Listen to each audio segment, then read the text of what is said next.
ಎಲ್ಲ ಗುರುಮಂದಿರಗಳಲ್ಲಿ ತಮ್ಮೆಲ್ಲರ ಜೀವನ ಸುಖ ಸ್ವರ್ಪ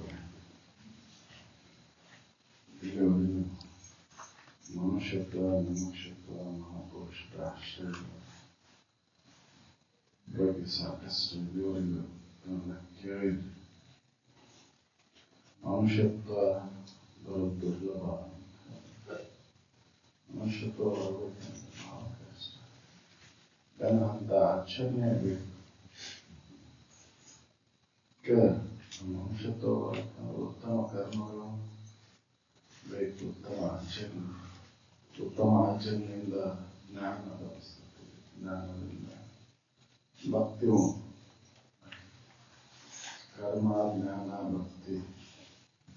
ಕರ್ಮ ಯಾವ ಕರ್ಮ ಮಾಡೋದ್ರಿಂದ ಜ್ಞಾನ ಆಗೈತೆ ಅಂತ ಕರ್ಮ ಮಾಡಿದ್ರೆ ಜ್ಞಾನ ಉಂಟಾಗೈತೆ. ನಮ್ಮ ಕರ್ಮ ಎಲ್ಲರೊಳಗೆ ಐತೆ ಅಂದ್ರೆ ಅಜ್ಞಾನದ ಕರ್ಮಗಳನ್ನು ಮಾಡ್ಕೊಂಡು ಅಜ್ಞಾನದ ತುಂಬ್ಕೊಂಡು ಬಿಟ್ಟೈತಿ. ಅಂಧಶ್ರದ್ಧೆ ಒಳಗೆ ನಾವು ಕಾಲ ಕಳೆಯುತ್ತೆ. ಅನ್ನಾರು ಹೇಳಿದ್ರಲ್ಲ, ಈಗ ದೇವ್ರ ನಮಸ್ಕಾರ ಹಾಕೋದಾಗ್ತೇವೆ, ಊರ ಸೇವಾ ಆಗ್ತೇವೆ, ಇವೆಲ್ಲ ಏನು ಸಲುವಾಗಿ ಅಂದ್ರೆ ವಿಷಯ ಸಲುವಾಗಿ. ಒಬ್ಬರ ವಿಷಯಗಳು ಬೇಡ ಅಂತ ದೇವ್ರ ನಮಸ್ಕಾರ ಹಾಕ್ಯವ,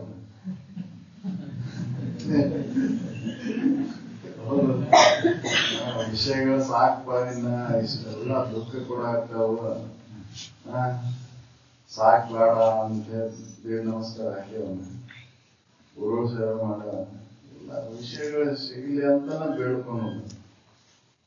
ಯಾಕಂದ್ರೆ ವಿಷಯಗಳ ಸುಖ ಕೊಡ್ತಾವ ಅನ್ನೋ ತಪ್ಪು ತಿಳುವಳಿಕೆ ಅದನ್ನ ಮಾಡಾಕತ್ತದ. ಅದಕ್ಕೆ ವಿಷಯಗಳಲ್ಲಿ ಸುಖ ಇಲ್ಲ ಅನ್ನುವಂತ ತಿಳುವಳಿಕೆಯನ್ನು ಮಾಡ್ಕೊಳ್ಬೇಕಾಯ್ತು. ಅಂತ ಕರ್ಮಗಳನ್ನು ನಾವು ಕೊಡಬೇಕಾಯ್ತು. ಅದು ಎಲ್ಲಿ ಆ ವಿಷಯಗಳಲ್ಲಿ ಸುಖ ಇಲ್ಲ ಅನ್ನೋದು ಖಾತ್ರಿ ಆಕೈತೆ ಅಂದ್ರೆ ಶ್ರವಣದಿಂದನ ಅದ ದೂರ. ವಿಷಯಗಳಲ್ಲಿ ಸುಖ ಇಲ್ಲ ಅನ್ನುವಂತ ತಿಳುವಳಿಕೆ ಅಂತ ಅವಾಗ ಅದ ಶ್ರವಣ ಮನನ ನಿಧಿಧ್ಯಾಸನ ಈ ಕರ್ಮ ನಡಿಬೇಕಾಯ್ತು. ಇದು ಬಂದಾಗ ಜ್ಞಾನ ಉತ್ಪನ್ನ ಆಗೈತೆ. ಜ್ಞಾನ ಉತ್ಪನ್ನ ಆಗ್ತಂದ್ರೆ ನಿಜವಾದಂತ ಭಕ್ತಿ ಉತ್ಪನ್ನ ಆಗೈತೆ.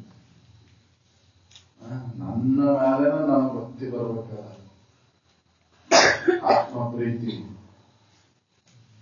ಐತಿ. ಕರೆ ಎಲ್ಲಿ ಯಾವಾಗ ಈ ಶರೀರ ನಾನಂತ ಹಿಡ್ಕೊಂಡು ಎಲ್ಲ ಪ್ರೀತಿಯನ್ನು ಮಾಡ್ತಿರ್ತಾರೆ, ಈ ಶರೀರ ಅನುಕೂಲ ಆಗೈತಿ ಅಂತ ಇದ್ರ ಮೇಲೆ ಪ್ರೀತಿ ಮಾಡಾಕ್ತೇನೆ.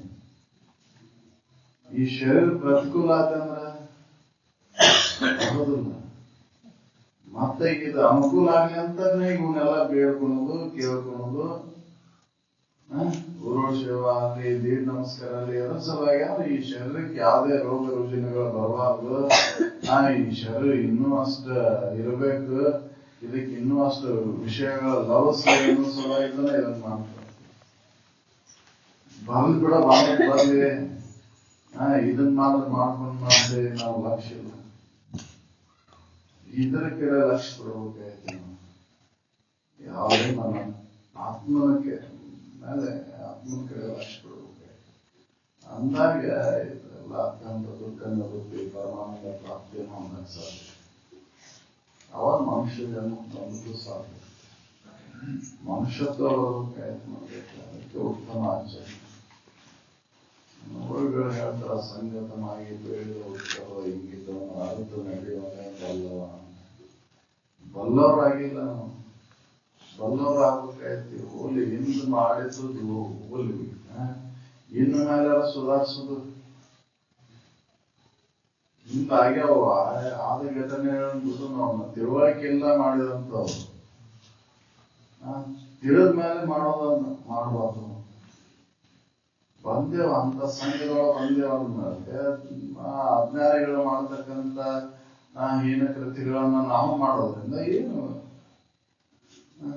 ಮಾಡಬಾರ್ದು ಅಂತ ಬಿಟ್ಟು ಬಿಡೋರ್ಕ. ತಿಳಿದ ಮೇಲೆ ಮಾಡಿದ್ರ 2 ವರ್ಷ ಡಬಲ್. ಬಾಲಾಪರಾಧಿಗಳಿಗೆ ಯಾರು ಶಿಕ್ಷೆ ಕೊಡೋದಿಲ್ಲ, ಶಿಕ್ಷಣ ಕೊಡ್ತಾರ ಅವರಿಗೆ. ಶಿಕ್ಷೆ ಕೊಡೋದಿಲ್ಲ ಅವರಿಗೆ. ಬಾಲ ಅಪರಾಧಿಗಳಿಗೆ ಶಿಕ್ಷಣವನ್ನ ಕೊಡ್ತಾರ. ಶಿಕ್ಷೆ ಕೊಡೋದು ಯಾರಿಗೆ? ತಿಳಿದ್ ಮಾಡಿದವ್ರಿಗೆ ಶಿಕ್ಷೆ ಕೊಡ್ತಾರೆ. ಅದಕ್ಕೆ ಇಲ್ಲಿ ಡಬಲ್ ಶಾಸನ ಆಕೈತಿ ಅಂತ. ಅದಕ್ಕೆ ನಾವು ತಿಳ್ಕೊಬೇಕಾಯ್ತಿ. ಸಂಘ ಬಂದ್ಮೇಲೆ ಉತ್ತಮ ಆಚರಣೆಯಲ್ಲಿ ತೊಡಬೇಕಾಯ್ತು. ಇನ್ನೊಬ್ಬರಿಗೆ ನೋವಾಗ್ಲಾರ್ದಂಗೆ ನಡ್ಕೋಬೇಕಾಯ್ತು. ಶರೀರದಿಂದ, ವಾಣಿಯಿಂದ, ಮನುಷ್ಯನಿಂದ, ಮೂರು ಕಾಯ, ವಾಚ, ಮನಸ, ವಿವಿಧ ಕಾರಣದ ಮುಖಾಂತರ ಇನ್ನೊಬ್ಬರಿಗೆ ದೋಷ ಬರ್ಲಾರ್ದಂಗೆ ನಡ್ಕೋಬೇಕಾಯ್ತು. ಅದಕ್ಕೆ ಮೊದಲೇಕೆ ಹೇಳಿದ್ರು ಅವ್ರು ದುರಿತದವರು ಅದಕ್ಕೆ ಯಾವುದು ನಿಂದೆ ಅಂತ, ಪರ ನಿಂದೆ ಮಾಡಬಾರ್ದು. ಆ ನಿಂದೆ ನನಗ್ ಗೊತ್ತಿಲ್ಲ ಮಾಡ್ತೇನೆ ನಾನು.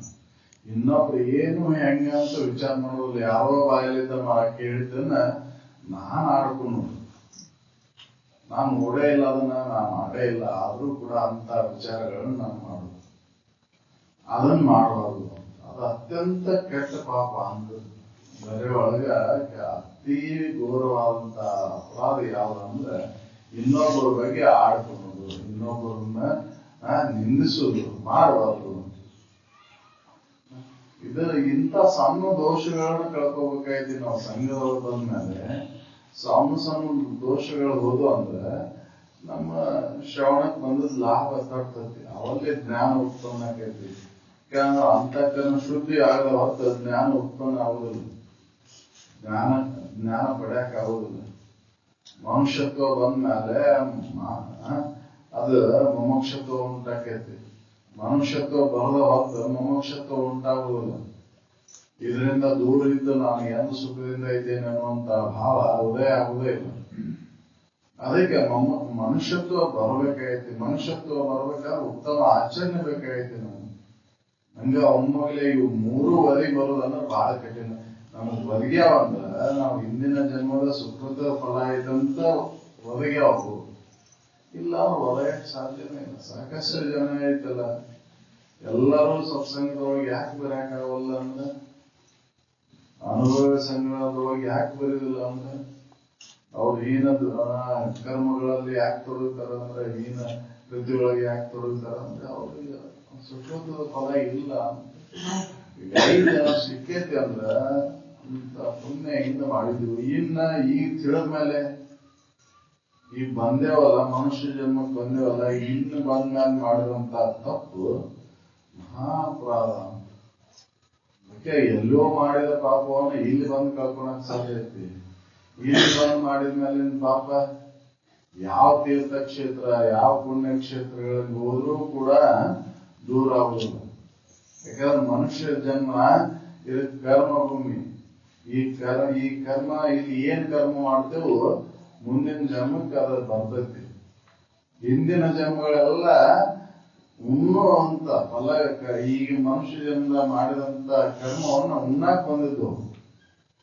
ಈಗ ಅದಕ್ಕೆ ಮನುಷ್ಯ ಜನ್ಮದ ತಿಳುವಳಿಕೆಯಿಂದ ನಡಿ, ಅರಿವಿನ ಜನ್ಮ ಇದ್ದ ಅರಿವು ಇಟ್ಕೊಂಡು ನಡಿ ಅಂತ ಹೇಳ್ತಾರೆ. ನಾವು ಸಾಮಾನ್ಯವಾಗಿ ಬೈತೇವೆ, ಅರಿವಿಗಿರುವ ಐತಿ ನಿನ್ನ ಪಶುವಿನಂತೆ ಯಾಕೆ ವರ್ತನ ಮಾಡ್ತಿ ಅಂತ ಕೇಳ್ತೇವೆ, ಇನ್ನೊಬ್ರಿಗೆ ಹೇಳ್ತೇವೆ. ನಾವು ನಡೆಯೋದಿಲ್ಲ. ನಾವು ನಡಿಬೇಕಾಗೈತಿ. ಅವರಂತೆ ನಡೆದಾಗ ನಮ್ಮ ಅಂತಃಕರಣ ಶುದ್ಧಿ ಆಗ್ತಂದ್ರೆ ಅಲ್ಲಿ ಜ್ಞಾನ ಉತ್ಪನ್ನ ಆಗ್ತೈತಿ. ಅವ ಭಕ್ತಿ, ನನ್ ಬಿಟ್ಟು ಏನೈತಿ ನಮ್ದು ಆತ್ಮ ಪ್ರೀತಿ, ನನ್ನ ಮೇಲೆ ಪ್ರೀತಿ ಜಾಸ್ತಿ ಐತಿ. ಈ ಜೋಳಿಗೆ ಮೇಲಿನ ಪ್ರೀತಿ ಎಲ್ಲ ಕಡಿಮೆ ಹೋಗುವಂತ ಬಂತು. ಅದನ್ನ ಬೆಳೆಸ್ಕೋಬೇಕಾಗೈತಿ. ನಾವು ಅಂತ ಜ್ಞಾನವನ್ನು ಉತ್ಪನ್ನ ಮಾಡ್ಕೋಬೇಕಾಗೈತಿ. ನಾವು ಉತ್ತಮ ಆಚರಣೆ ತೊಡಲಿಲ್ಲ ಅಂತ ಸಾಧ್ಯನೇ ಇಲ್ಲ. ನಮ್ಮ ಅಂತಃಕರಣ ಶುದ್ಧಿ ಆಗ್ಬೇಕಾಯ್ತು. ಶುದ್ಧಿಗಾಗಿ ನಾವು ಪ್ರಯತ್ನ ಮಾಡಬೇಕು. ಇನ್ನೊಬ್ಬರಿಗೆ ನೋವಾಗಲಾರ್ದಂತ ಆಚರಣೆ ಅವರಲ್ಲಿ ಎಲ್ಲರೊಡನೆ ವೈರವಿಲ್ಲದೆ ಕೂರ್ಕೋದೆ ಚಂದ ಚಂದ ಎರಡೊಳಗೆ ಐತಂದ್ರೆ ಇನ್ನೊಬ್ಬರಿಗೆ ನೋವಾಗಲಾರ್ದಂತ ನಡ್ಕೊಳ್ಳುವಂತ ಆಚರಣೆ. ಇನ್ನೊಬ್ರು ನನ್ನಂತೆ ಅಂತ ತಿಳ್ಕೊಂಡು ಅಲ್ಲಿ ಶರೀರ, ವಾಣಿ, ಮನುಷ್ಯನಿಂದ ಅವ್ರಿಗೆ ಯಾವುದೇ ತರದಂತ ಹಿಂಸೆ ಆಗಲಾರ್ದಂಗ ನಡ್ಕೋಬೇಕಾಯ್ತು. ಹಿಂಸೆ ಕೊಡೋ ಪ್ರವೃತ್ತಿ ಯಾವಾಗ ಇರ್ತೈತಿ ಅಂದ್ರೆ ವಿಷಯಗಳಲ್ಲಿ ಸುಖ ಐತಿ ಅಂತ ತಪ್ಪು ತಿಳುವಳಿಕೆ ಇದ್ದ ಮಾತ್ರ ಇರ್ತೈತಿ. ಇವಾಗ ವಿಷಯಗಳಲ್ಲಿ ಸುಖ ಇಲ್ಲ ಅಂದಾಗ ಯಾರಿಗೂ ತ್ರಾಸ ಕೊಡುವುದೇ ಇಲ್ಲ. ಆ ತಪ್ಪು ತಿಳುವಳಿಕೆಯನ್ನು ನಮ್ಗೆ ದುರಿತ ಕರ್ಮವನ್ನು ಮಾಡಕ್ ಹಚ್ಚೈತಿ. ಆ ತಪ್ಪು ತಿಳುವಳಿಕೆಯನ್ನು ಹೋಗಲಾಡಿಸ್ಕೋಬೇಕಾಯ್ತು. ವಿಷಯಗಳಲ್ಲಿ ಸುಖ ಇಲ್ಲ ಅಂತ ಖಾತ್ರಿ ಮಾಡ್ಕೋಬೇಕಾಯ್ತು. ಹೇಳಿದಲ್ಲ ವಿಷಯಾಂತ ಎದಿ ವಿಶ್ವತ್ ಅಂತ ಹೇಳಿ ಅದು ಬರಬೇಕಲ್ಲ.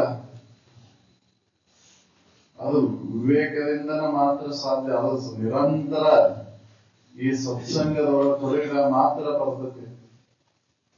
ನಾವು ಎಲ್ಲೋ ಒಂದಿನ ಮಾಡಿ ಎಲ್ಲೋ ಬಿಟ್ರ ದೋಷ ದರ್ಶನ ಮಾಡ್ಕೊಳಕ್ಕಾಗಲ್ಲ. ಮನಸ್ಸು ಹೊರಗೆ ಹರಿದಾಡ್ತಿರ್ತದ ವಿಷಯಗಳ ಕಡೆ ನಾವು ಹೋಗುದು. ಯಾಕಂದ್ರೆ ಇಂದಿನಿಂದ ವಿಷಯದ ಸಂಪರ್ಕ ಬಹಳ ಆಗೈತೆ. ಅದಕ್ಕೆ ವಿಷಯಗಳಲ್ಲೇ ಸುಖ ಆಗೈತೆ ಅಂತ ತಿಳ್ಕೊಂಡು ಒಂದೊಂದು ಇಂದ್ರಿಯಕ್ಕಾಗಿ ಒಂದೊಂದು ವಿಷಯಗಳನ್ನ ಭೋಗಿಸ್ಕೊಂತ ಬಂದೈತೆ. ಅದು ಈ ಮನುಷ್ಯ ಜನ್ಮದಾಗ 5 ಇಂದ್ರಿಯಗಳ ಪ್ರಬಲದವ. ಅದಕ್ಕೆ ಆ 5 ಇಂದ್ರಿಯಗಳ ಮುಖಾಂತರ ಸುಖ ಹೊಂದಬೇಕು ಅಂತನ 5 ವಿಷಯಗಳನ್ನ ಆಶ್ರಯಿಸ್ತದೆ. ಯಾವಾಗ ಅದಕ್ಕೆ ತಿಳುವಳಿಕೆ ಕೊಡ್ತೇವೆ ನಾವು, ಯಾವಾಗ ಅದ ದೋಷ ದರ್ಶನ ಆಕೈತಿ, ಅವಾಗ ಮನಸ್ಸು ಹಿಂಸರ್ತೈತಿ. ವೈರಾಗ್ಯ ಬರ್ಬೇಕಾಗೈತಿ. ವಿರತಿಯಿಂದ ಇತರ ಸಂಪಾದ ಸುಖ ಉಂಟೆ. ಸುಖ ಎದರೊಳಗೈತಿ ಅಂದ್ರೆ ವೈರಾಗ್ಯದೊಳಗೈತಿ. ವೈರಾಗ್ಯ ಬರ್ಬೇಕಂದ್ರೆ ದೋಷ ದರ್ಶನ ಆಗ್ಬೇಕಾಗೈತಿ. ದೋಷ ದರ್ಶನ ಅಂದ್ರೆ ವಿವೇಕ ಬೇಕಾಗೈತಿ. ಆ ವಿವೇಕ ಎಲ್ಲಿ ಸಿಗ್ತೈತಿ ಅಂದ್ರೆ ಉತ್ತಮ ಆಚರಣೆ ಒಳ ತೊಡಗಿ ಉತ್ತಮ ಸಂಘ ಬಂದಾಗ ಅಂತ ವಿವೇಕ ಸಿಗ್ತದೆ. ಅದಕ್ಕೆ ಈ 3 ಮನುಷ್ಯತ್ವ, ಮುಮುಕ್ಷತ್ವ, ಮಹಾಪುರುಷರ ಆಶ್ರಯ ಒಮ್ಮಗಲೆ ಒಂದ ಜನ್ಮದ ಮನುಷ್ಯ ಜನ್ಮದ ಸಿಕ್ಕ ಅಂದ್ರೆ ಇಂದಿನ ಅನೇಕ ಜನ್ಮದ ಅದಕ್ಕೆ ಆ ಉತ್ತಮ ಆಚರಣೆ ಒಳಗಿದ್ರೆ ಮಾತ್ರ ಸಿಗ್ತಾವ. ಇಲ್ಲ ಶಿವ ಅದಕ್ಕೆ ಸಿಕ್ಕೈತೆ ಅಂದ್ರೆ ಅವ್ರ ಲಾಭ ಪಡ್ಕೋಬೇಕಾಯ್ತು. ಮತ್ ನಾವು ಪಡ್ಕೊಳ್ಳಿಲ್ಲ ಮತ್ತ ಹಂಗೆ ಎಂದಿನಂತೆ ಕಾಮ, ಕ್ರೋಧ, ಮೋಹ, ಮದ, ಮತ್ಸರಾದಿಗಳಿಗೂ ಎಷ್ಟು ನಿಷ್ಠದಿಂದ ಕೇಳಿದ್ರು ಏನು, ಎಷ್ಟು ಅನುಭವಿ ಗುರುಗಳಿಂದ ಕೇಳಿದ್ರು ಏನಾಗುದು. ಈಗ ನಾಯಿ ಬಾಲ್ ಅಂತ ಹಂಗೆ ಅದ ಏನ್ ಬಿಡ ಹೇಳ್ತಾರ ಏನ್ ಮಾಡುದು. ವಿಷಯಗಳಲ್ಲಿ ಸುಖವನ್ನು ಆರಿಸ್ಕೊಂತ ಹೋದ್ರೆ ಏನ್ ವ್ಯರ್ಥ.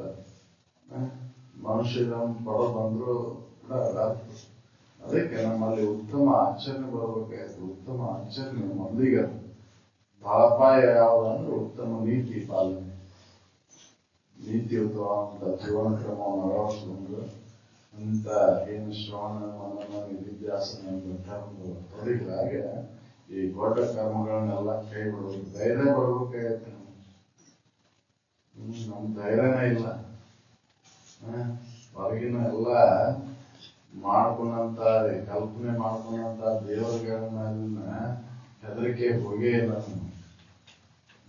ಆ ಹೆದರಿಕೆಯಿಂದನೇ ಅವು ಎಲ್ಲ ಮಾಡಾಕ್ತೇವೆ. ಇನ್ನ ಅದ್ರ ಮೇಲೆ ಹೆದರಿಕೆ ನಿಂತ್ಕೊಂಡು ಅವು ಏನಾದ್ರು ಮಾಡಿದೀವಲ್ಲ ಅನ್ನೋಂತ ತಪ್ಪು ತಿಳುವಳಿಕೆ ನಮ್ಗೆ ಇದನ್ನ ಮಾಡಾಕ ಅಂಧಶ್ರದ್ಧೆ ಒಳಗೆ ತೊಡಗಿಬಿಟ್ಟನು.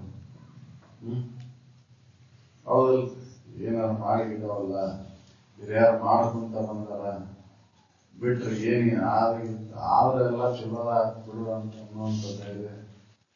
ಆದ್ರಪ್ಪ ಒಳ್ಳೇದಾಕೈತಿ, ನನಗೊಂದು ಇದು ಕಾಟ್ಬೇಕೈತಲ್ಲ ಅನ್ನುವಂಥ ಧೈರ್ಯ ಬರೋದು. ಅದು ಯಾವಾಗ ಬರ್ಬೇಕಂದ್ರೆ ವಿವೇಕವಂತನಾದಾಗ, ಜ್ಞಾನ ಉದಯ ಆದಾಗ ಬರ್ತೈತೆ. ಅದಕ್ಕೆ ಇದು ಜ್ಞಾನ ಉದಯಕ್ಕೆ ಕಾರಣ ಅಂದ್ರೆ ಈ ಕರ್ಮ ಸತತ ಶ್ರವಣ, ಮನನ, ನಿಧಿಧ್ಯಾಸನ ತೊಡಗಿದ ಹಿಂಗಲೇ ನಿತ್ಯ ಕರ್ಮ ಮಾಡಲು ತುಂಗ ಧರ್ಮ ವ್ಯವಕರಣಗಳು ಅಂತ ಹೇಳಿರಲ್ಲ. ಅದಕ್ಕೆ ಸತತ ಈ ವಿಚಾರಗಳು ತೊಡಗಬೇಕು. ಅಂತ ವಿಚಾರಗಳು ಸಾಕಷ್ಟು ಅನುಭವಿಗೆ ಹೇಳುವಂತ ವಿಚಾರಗಳು ಇವತ್ತು ಲಭಿಸವು. ಅಂತ ವಿಚಾರಗಳನ್ನ ಮೆಲಕ್ ಹಾಕ್ತಾ ಹಾಕ್ತಾ ಕಾಲ ಕಳೆದಾಗ ನನ್ನಲ್ಲಿರುವಂತ ದೋಷಗಳನ್ನು ನಿವೃತ್ತಿ ಆಯ್ತು. ಅವಾಗ ಆತ್ಮ ಪ್ರೀತಿ ಬೆಳಿತೈತಿ. ಪರಮಾನಂದ ಪ್ರಾಪ್ತಿಯನ್ನು ಹೊಂದಕ್ಕೆ ಸಾಧ್ಯೈತಿ. ಅದಕ್ಕೆ ಅಂತ ವಿಚಾರ ಕಡೆ ನಾವು ಲಕ್ಷ್ಯ ಕೊಡೋಣ. ಈ ಮನುಷ್ಯ ಜನ್ಮ ಸಾರ್ಥಕ ಮಾಡ್ಕೊಂಡು ಅಂತೇಳಿ ನಾನು